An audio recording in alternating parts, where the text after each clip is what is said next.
Hello, my name is Ege, and in this video, I'll talk about our assignment 2. In this assignment, I built an MLP model on the CFAR 100 dataset, as you can see in here. The dataset has small images, 32 by 32 pixels, with 3 color channels. So each image has 3072 features, and there are 50,000 training images and 10,000 test images. And also we're using course classes. So there are 20 classes. And I divided all the pixel values by 255 to make them between 0 and 1. And this helps the model learn better. Then I turn the labels into one hot encoding to So honestly, what it does is that each label becomes a vector of 20 numbers, and so which means one of them is 1 and the rest are 0. In the assignment, it is asked to use at least 5 hidden layers. I used 5 because honestly, like it took me like 3 hours to run simulate all of the tests, and also I used CUDA, so I used the GPUs instead of CPUs, because once I started to use CPUs, it took like a couple of hours to finish like maybe 3 or 4 cases. Then I switched to CUDA. That's why I kept the hidden layer size as a 5. And the input size is again like 3072 because the data is already flat, so we really don't need to flatten it. And every hidden layer uses parameter units neurons, and the output layer has 20 neurons because we have 20 classes. For hidden layers, I use like hidden activations, either ReLU or sigmoid. And for the output layer, there's an like important point. It is like explained in the instructions. So it said that when we use the cross entropy loss, we shouldn't add the softmax to the output. This is because the cross entropy loss already does softmax inside, and if we add softmax again, it breaks the model.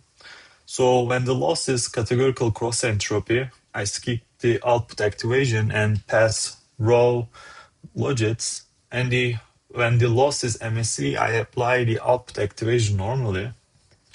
Also, cross entropy loss needs class numbers and not one hot vector, so I change the label format for that case. Let me talk about the parameters, hyperparameters. So we use 100 or 240 units, and the ReLU and the sigmoids are the hidden activations. We use softmax and sigmoid for the activation, and we use MSC categorical cross entropy for the loss. And for the optimizers, we use 2 different models. One of them is Adam, and the other one is Adagrad. And we run all of those cases with 1,000 and 2,000 batch sizes. So as you can see, each has 2 options, which equals to like we have 664 combinations.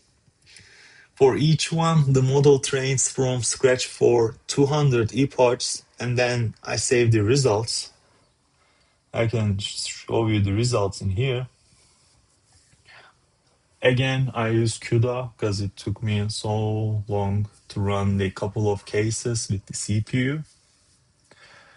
And also I save all of the results to an Excel file. Maybe I can show from here better. And I highlight the best results, as you can see in here. Our best result is with the ReLU. We use sigmoid, categorical cross entropy, Adagrad, and 2000 batch size. And our result is like 50.6% for the training accuracy and 35.8% for the validation accuracy. And also I noticed that ReLU always did better than the sigmoid in hidden layers. And also I found that Adam Optimizer gave high training accuracy but low validation accuracy, and I thought that it means because of the overfitting. I think EgeCanEK gave more balanced results.